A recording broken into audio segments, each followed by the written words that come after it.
मुल्तान का रिहायशी हूँ। आज से 9 साल पहले 2014 में मेरे दोस्त ने मुझे एक फेसबुक ग्रुप ज्वाइन करवाया। तब मेरी उम्र 17 साल थी और मैं कॉलेज में पढ़ता था और उस ग्रुप में बहुत से लड़के और लड़कियां थीं और सबका ताल्लुक मुल्तान शहर से था। हम तमाम ग्रुप मेंबर्स एक फैमिली की तरह रहते थे। एक दूसरे से हमारी गपशप होती रहती थी उस ग्रुप में। उस ग्रुप में एक लड़की थी जो मुसलसल मेरी पोस्ट को लाइक और कमेंट करती थी और मैं भी कभी कभी उसकी पोस्ट पर लाइक और कमेंट कर देता था। वो लड़की बहुत ही दुखी पोस्टें शेयर किया करती थी। मुझे ये बिल्कुल अच्छा नहीं लगता था और मेरी उसके साथ हमदर्दी भी होती थी। एक दिन मैंने उससे दुखी होने की वजह पूछ ही ली, लेकिन उसने नहीं बताया और बात को टाल दिया। मैंने अपनी ज़िंदगी के बारे में सब कुछ उसे बता दिया था, लेकिन मैंने जब उसके बारे में उसे पूछा तो उसने मुझे ये जवाब दिया कि सही वक्त आने पर मैं आपको सब कुछ बता दूंगी। फिर मैंने उसका नंबर मांगा तो उसने मुझे दे दिया। अब हमारी व्हाट्सएप पर बात होना शुरू हो गई। फिर एक दिन उसके दिल में पता नहीं क्या बात आई। उसने मुझे कॉल की और मुझे बताया कि उसकी उम्र 24 साल है और वो एक प्राइवेट स्कूल में टीचिंग करती है।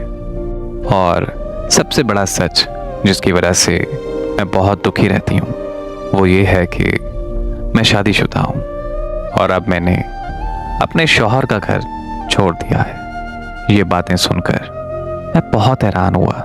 फिर मैंने उससे मिलने का कहा। जब अगले दिन हम एक रेस्टोरेंट में मिले, मैंने उसे देखा तो वो बहुत प्यारी और बहुत ही मासूम लड़की थी। उसने मुझे बताया कि उसकी शादी 1 साल पहले हो गई थी। वालिदैन की मर्जी से उनके रिश्तेदारों के यहाँ मेरा शौहर शराबी था और वो मुझ पर बहुत शक करता था, जिसकी वजह से हमारी हर वक्त लड़ाई होती रहती थी। मेरा शौहर मुझे शराब पीकर बहुत मारता था। बस फिर उसी दौरान अब्बू की तबीयत खराब हो गई और मैं अपना ससुराल छोड़कर अपने वालिदैन के घर आ गई हूँ।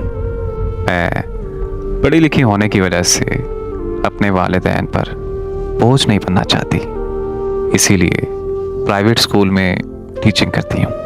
बस यही मेरी हकीकत है। मैं आपको धोखे में नहीं रखना चाहती थी, इसलिए आपको सब कुछ सच सच बता दिया। ये सुनकर मुझे उससे और भी हमदर्दी होने लगी।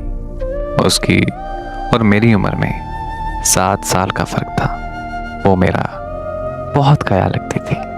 वो मुझे हर वक्त समझाती रहती थी कि कभी ज़िंदगी में कोई गलत काम मत करना।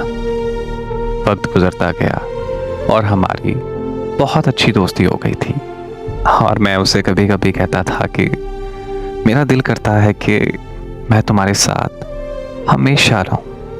वो हंसती थी और मुझे कहती थी कि नहीं, ऐसा नहीं हो सकता।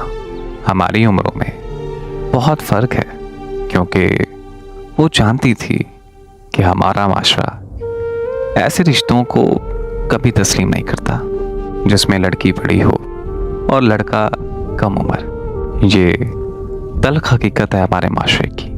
2 साल हो गए थे हमारे इस रिश्ते को और उसने अपने शौहर से तलाक ले ली। वक्त गुजरने के साथ साथ मैं उसे बहुत पसंद करने लगा था और उससे शादी भी करना चाहता था। वो मुझे पसंद ज़रूर करती थी, लेकिन उसे ये पता था कि दुनिया वाले हमारे इस रिश्ते को कभी कबूल नहीं करेंगे और ज़िंदगी का सारा सुकून बर्बाद कर देंगे। मैंने बहुत ज़िद की, यहाँ तक कि उसके लिए जान देने की भी कोशिश की। वो मेरा ये पागलपन देखकर मान गई और शादी के लिए राज़ी हो गई। मैंने अपने घर वालों को उसके घर रिश्ता भेजने का कहा। मैंने अपनी अम्मी से बात की और उसके बारे में मैंने अपनी अम्मी को सब बता दिया, लेकिन मेरी अम्मी नहीं मानी। मेरी अम्मी ने साफ साफ इनकार कर दिया और उससे दूर रहने का कहा। अम्मी ने कहा कि लोग क्या कहेंगे। मेरे अब्बू को जब इस बात का पता चला तो मेरे अब्बू ने मुझे बहुत मारा और मेरा बाहर जाना बंद कर दिया। लेकिन मुझे उसकी आदत हो चुकी थी। मैं छुप छुप कर उससे मिला करता था और उसे घर वालों के सलूक के बारे में भी बताया। वो बहुत परेशान हो गई क्योंकि वो मेरे बगैर नहीं रहना चाहती थी। वो बहुत खुश थी मेरे साथ। और फिर मेरे घर वालों ने एक फैसला किया कि मुझे दूसरे शहर भेज दिया जाए ताकि मैं उसे भूल सकूं। मेरे घर वालों ने मुझे पेशावर काम के लिए भेज दिया। कुछ अरसे के लिए वहाँ मेरा मोबाइल चोरी हो गया और मेरा उससे राब्ता ख़त्म हो गया। मुझे वहाँ बहुत काम करवाया जाता था और छुट्टी भी नहीं मिलती थी। मैंने यही सोचा हुआ था कि वो मेरा इंतज़ार कर रही होगी और अब जब मुल्तान जाऊंगा तो निकाह कर लूँगा उससे। आखिर 3 सालों के बाद मैं अपने घर वापस आया। सब बहुत खुश हो गए लेकिन मैं खुश नहीं था। मैंने उसका पता किया लेकिन वो मुझे कहीं नहीं मिली। मज़ीद पता करवाने पर पता चला कि वो जहाँ रहते थे अब वो वहाँ से चले गए हैं। मैंने उसे बहुत ढूंढा लेकिन उसका कोई पता नहीं चला। अब जब कभी भी मुझे उसकी याद आती है तो दिल बहुत रोता है और मुझसे ये बर्दाश्त नहीं होता। बस अब अपना कारोबार है। अब मैं ज़्यादातर वहीं मसरूफ़ रहता हूँ। मैंने अभी तक शादी नहीं की क्योंकि अब दिल नहीं करता और अजीब सी बेचैनी, बेसुकूनी की कैफियत है, जैसे मैंने गलत किया है उसके साथ। मुझे अब घर वाले अक्सर कहते रहते हैं कि शादी कर लो, लेकिन जब तक मैं उससे माफ़ी ना मांग लूँ मुझे मेरी ज़िंदगी में सुकून नहीं आएगा। क्योंकि मुझे एहसास होता है कि मैंने उसे छोड़ा है। बस अब अल्लाह से एक ही दुआ करता हूँ कि वो जहाँ भी रहे हमेशा खुश रहे। और मैं अब ये उम्मीद करता हूँ कि वो अपनी ज़िंदगी में आगे बढ़ चुकी होगी। मेरे घर वाले मेरी वजह से बहुत परेशान हैं। अब कैसे समझाऊँ उन्हें कि मैं उसे कभी नहीं भूल सकता।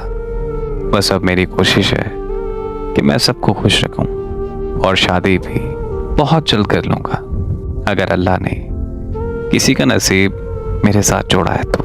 क्योंकि होता वही है जो मेरा अल्लाह चाहता है और उसी में ही इंसान की बेहतरी होती है। मेरी दुआ है कि अल्लाह पाक सबके नसीब अच्छे करे। आमीन।